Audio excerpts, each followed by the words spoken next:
Welcome to Lecture 4 of Module 1. In this session, we will discuss the concepts of mitigation of narrowband fading as well as mitigation of broadband fading. So, first let us focus on the narrowband fading. The error probability with respect to the principal metric of interest with respect to uh, employment that is been implementing with respect to physical layer for means of communication. So the probability of error is the basic principle where we need to focus on.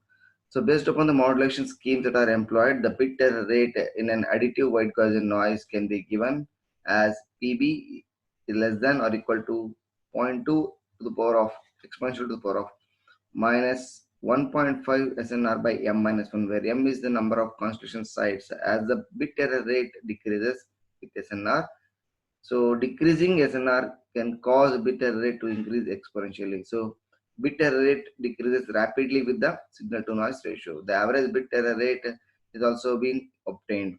The most common measure in LTE perspective with respect to the measurement of the fading perspective is based on packet error rate, block error rate, or it can be based on frame error rate. So the with respect to the packet error rate, where we say one particular packet error is employed, is with respect to packet error rate is less than 1 of 1 minus PV to the power of L, where L deploys with respect to the number of symbols that are employed in the means of the length of the packet that have been transmitted. So when we see the higher fading rate with respect to bit error employment, so based upon the construction sites 4 km, 16 km, and 64 km, you can see the losses that have been observed, the rate of fading that we observe with respect to additive white Gaussianness as well as the normal conventional red fading methods. So thereby decreasing SNR can cause the bit error rate to increase exponentially. So there are some techniques to mitigate these fadings, such as diversity or spatial diversity. We can say exclusively with respect to separation of antennas that have been deployed is one of the technique to mitigate the fading. The other one is coding and interleaving with respect to ECC and FEC, error control coding and forward error checking. And one more technique is ARQ, automatic repeat request, is one more technique to mitigate fading in case of the narrowband fading. And the other one is adaptive modulation coding. So what are these are the different techniques that are employed to mitigate the fading perspective. So when we see with respect to spatial diversity, it is one of the basic key to overcome the performance or the loss from the fading channels. So whenever the spatial diversity is being employed, it is very powerful form of diversity, as it doesn't include any redundancy in time in terms of both time as well as frequency. Both perspectives have been analyzed.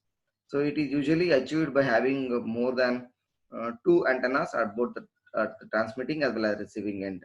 The simplest form of space diversity consists of two antennas. That's what they say. And with respect to the where the stronger of the two signals are selected, the selection are based on the amount of the signal that have been received with respect to these two antennas.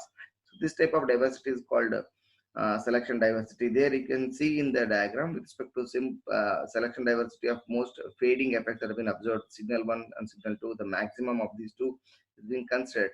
So even though this technique this by using this technique, so half of the signal power is not obtained, so most of the deep fades can be avoided. So to avoid the deep fades and get the average SNR uh, is also is been increased in this case of spatial diversity. So this type of selection diversity has been considered as one of the technique to mitigate the fading aspect. The other technique with respect to the mitigation of narrowband fading is coding and interleaving. So the most it is one of the ubiquitous form with respect to all the diversity techniques in the modern communication systems is coding and interleaving. So by coding means we use error correction coding, which is also known as a forward error correction. So which efficiently introduce a redundancy at the transmitter to allow receiver to recover the input signal. So that recovering of input signal is obtained even the received signal is degraded by attenuation or interference or any kind of noise that comes into picture. So the coding techniques can be categorized by different coding rate. So when I say coding rate is less than 1 or coding rate is equal to 1 by 3, it implies that it has 3 times the original rate of redundancy bits. So here we discuss about the one of the convolutional encoder with respect to a rate coding of 1 by 3, which is defined usually defined by LTE for in case of your broadcast channel.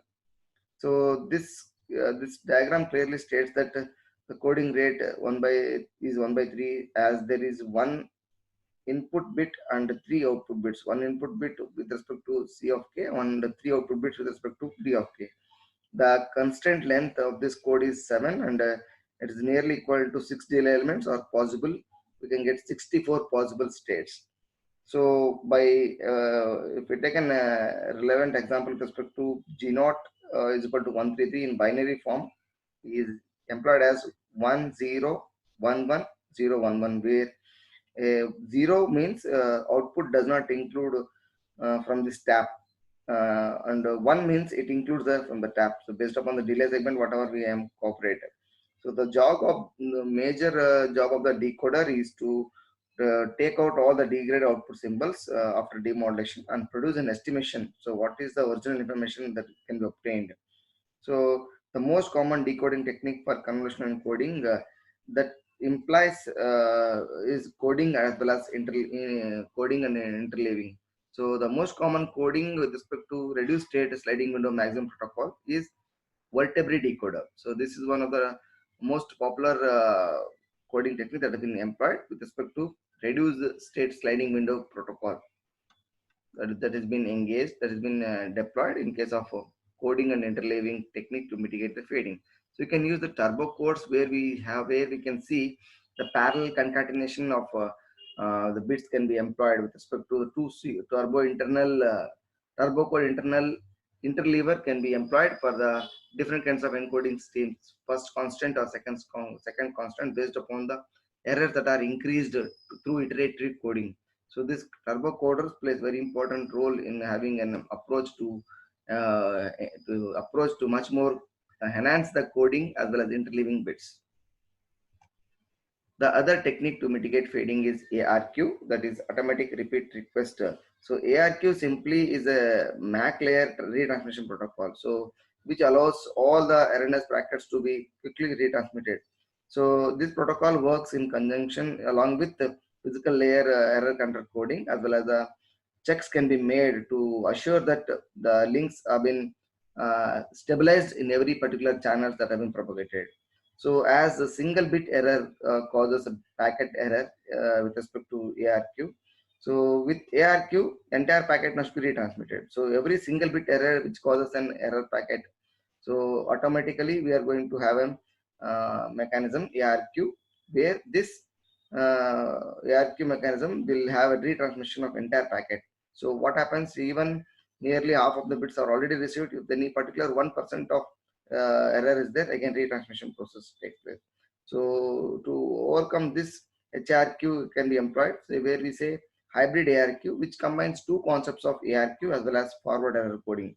So in order to avoid such wastage of retransmission of the bits again and again, so what we do here in HRQ, the channel encoder such as convolution encoder, we can say turbo encoder, is used to generate additional redundancy, so that the information whatever we are going to transmit is been employed. So instead of transmitting all encoding bits, whatever the systematic bits or redundancy bits or any kind of deployment that's been done, so only a fraction of the encoded bits are transmitted in this case of HRQ.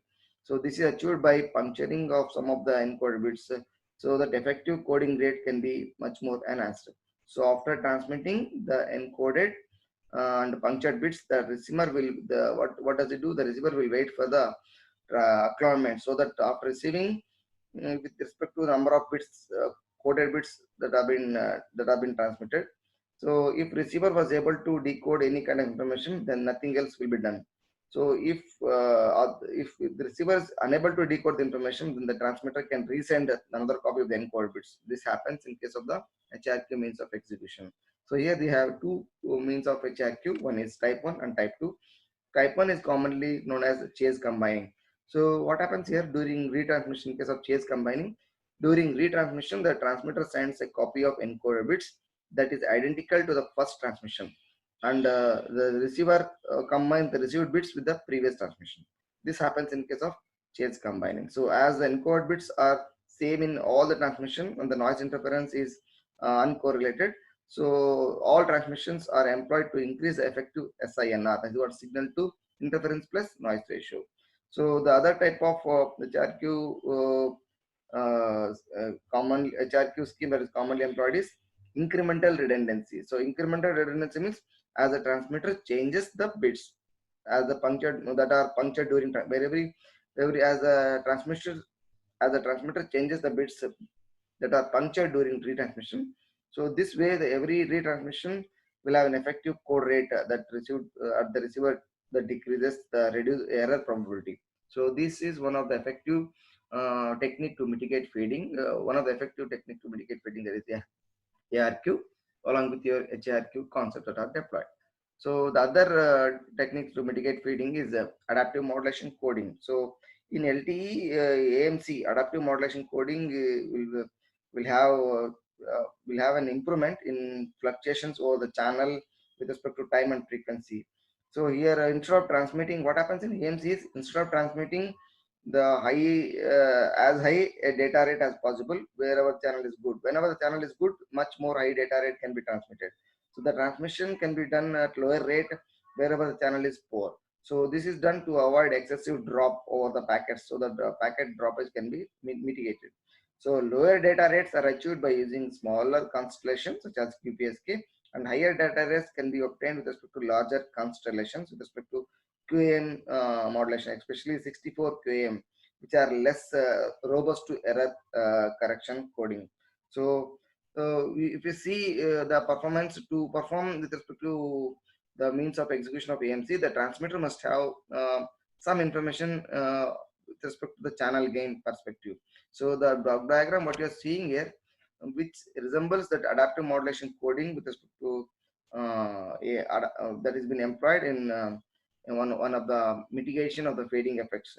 So the major goal is to transmit the transmitter, whatever you are seeing the transmitter, is to transmit the data from its queue as rapidly as possible. So that the data can be demodulated and decoded at the receiver reliably. The feedback, whatever we are going to get at the other end, is with respect to adaptive modulation coding. The transmitter should know about its channel SINR, that's what signal to interference noise ratio, which is obtained by means of transmit power as well as with respect to the received SINR concept also. So the possible realization of AMC has three different codes of execution based upon the rate of coding of 1 by 3, 2 by 3, as well as 3 by 4. Different modulation types can be employed. QPSK, 16 QAM and 64 QAM can also be used. So just six of the possible 9 combinations which are going to be employed to determine over the wide range of SNR.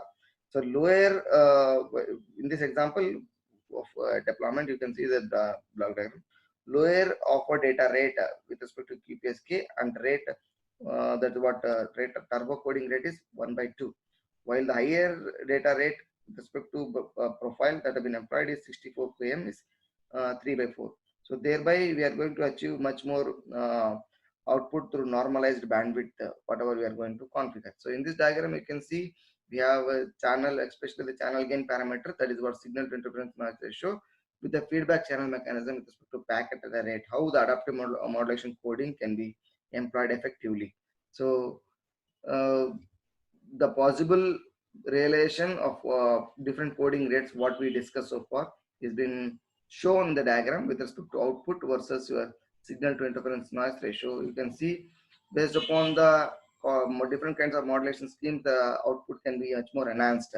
So thereby, very important challenging factor with respect to AMC is to effectively control three different quantities at once. That's what you say, transmit power and transmit rate as well as coding rate can be controlled by using your adaptive modulation coding. So in adaptive modulation coding, the transmitter also needs to know about the channel variation. That's what we observed in the previous slide. Channel variation with respect to statistical analysis that has been done from the transmitter to receiver, how your impact of your SINR is going to play a very important factor in analyzing the channel gain.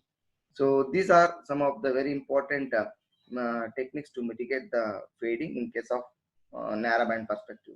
So when we say with respect to broadband fading, so here since the data rate with respect to coding rate is proportional to time, so higher rate systems almost which are invariably having multiple delay spread. So with, where we are going to have a serious intersymbol interference. This choosing a technique to effective mitigate this ISI is an very important parameter.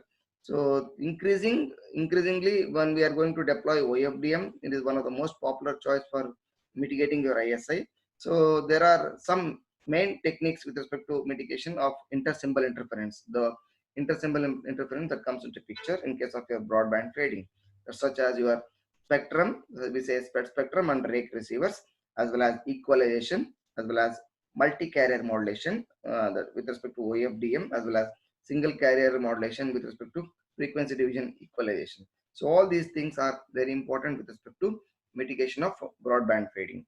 So when we speed up the transmission rate, if you see with respect to spread spectrum and rake receivers, by speeding up the transmission rate, we can help multipath fading. That's what we can reduce the multipath fading. Since by just speeding up the transmission rate or the narrowband signal, we can get much wider transmission. So this technique is called spread spectrum. So spread spectrum technique are generally divided into two different categories. That's what direct sequence as well as frequency hopping. So what happens in direct sequence is also known as CDMA, which is already familiar of 3G wireless mobile communication. That's what code division multiple access, which is widely used in cellular voice networks and is effective in multiplexing variable rate with respect to cellular environment. That's what large number of variable rate users, number of users can be deployed in getting your direct sequence spread spectrum. When I say frequency hopping, it is used in some low rate wireless LANs like Bluetooth. So both for these types of spread spectrum, the larger bandwidth is used to send some amount of relative data rate to enhance a better data rate. So for higher systems, it requires each user to employ several codes simultaneously, so which generally results in self-interference. So every now and then when I say self-interference, there is an effect of mitigation that we observe. Self interference can be coming to picture, which affects the which in turn uh, what do you say, which in turn propose the method to spread or to help us in implementing or in supporting your intersymbol interference. So spread spectrum is a better choice for wireless broadband networks. So the data rate for spread spectrum system is less than its bandwidth. So when I say frequency hopping spread spectrum is used in low latency or low wireless LANs like Bluetooth, the interference averaging properties of many GSM cellular networks should also be analyzed properly. So this is one of the technique to mitigate the broadband fading. The other one is equalization. So what does this do? Equalization is an alternative for your ISI, what is a intersymbol interference suppression to mitigate at the, especially at the OFDM perspective, as it does not require more number of antennas or bandwidth and have moderate complexity is also reduced in case of your equalization. So generally equalizers are divided into two classes. One is linear as well as non-linear. Linear means it simply runs with respect to received signal, whatever we are going to obtain through a filter that that models the inverse of the channel. The problem with this, what does it do? Linear in equalizers, it is going to run the received signal, whatever the received signal is there. It has been processed through filter that roughly models the inverse of the channel. The main problem with this approach is it is not only inverting the channel but also inverts the received noise. So this noise enhancement can degrade the actual performance of the receiver. So linear receivers are relatively simple to implement but achieve poor performance and time varying, and which are going to have an impact with respect to severe intersymbol interference with respect to channel gain perspective. Sorry. In non-linear equalizers, we use previous symbol decisions, whatever the decisions that are made by the receiver to in order to mitigate or in order to remove their subsequent interference, so that the decisions are being made with respect to feedback equalizers. That's what we say. Decision feedback equalizers are deployed in case of your non-linear equalizers. So if the receiver knows the already the sent symbol, it can subtract their interference. So that is one thing. But the limitation with this approach is it is common to make mistakes about what we are sent, what symbols we are already sent, which causes error propagation. So if any error is propagated in the previous stream of transmission, the same error can be again sent back. So error propagation is one of the probability in case of your non-linear equalizers. So if I take other kind of class, that is maximum likelihood sequence reduction. So it is one of the best optimum method to suppress ISI, but has a complexity with respect to order of execution. Where if we say M is the number of constellation sites or with constellation size based upon your QAM 16 QAM 64 QAM that have been deployed, and based upon the channel delay. So this MLZS, that is what maximum likelihood sequence reduction, whatever we are seeing is an impractical on channels, which is with respect to relative long delay spread. So for high data rate, yes, with respect to broadband channel means of execution, this maximum likelihood sequence reduction is not expected to be practical. So far whatever discussed is just in theoretical concepts. With respect to delay sequence estimation, with respect to reduced state sequence estimation, which are need to be approximated in case of your maximum likelihood sequence reduction. So this is one of the technique where we are going to employ different classes of execution with respect to equalization scheme. If I say more multi-carrier modulation, especially OFDM, yes, it is one of the multi-carrier is with respect to employment that has been done with respect to large number of subcarriers which are used in parallel, so that the symbol time, so for each goes from T to LT. So if you want to deploy, rather than sending a single signal with a data rate R and bandwidth B, why can't we send the same signal having bandwidth B by L and data rate R by L? So this way we are going to have each of the signal will undergo flat fading perspective in case of your multi-carrier modulation, usually deployed in OFDM. That's what orthogonal frequency division multiplexing. So this we'll discuss in much more detail in the subsequent modules. So other mitigation technique is single carrier modulation with respect to frequency domain equalization. The major drawback what we come across with respect to OFDM approach is ISI that has been transmitted, which has PAR, that's what peak to average power ratio of the signal, which is related to the carrier signal. So the dynamic range of the transmitted power is too large, so which results either in significant clipping. We can what happens here, it is getting distorted or it is getting clipped off. So this is one of the mitigation. So there is a way to do effectively with respect to OFDM is with respect to employment of single carrier frequency division equalization. So because of multiple links that are shared in the frequency channel at the same time in LTE, the mobile session, even to say UE, must still perform much more better by having your FFT as well as IFFT operation. So in the subsequent discussion, in the next discussion with respect to uh, next module discussion, we will have a in detail discussion of single carrier FDE as well as SC FDMA. So this is the end of the session uh, where we discussed about all the mitigation of narrowband fading as well as mitigation of broadband fading. So that's the end of the session. Thank you.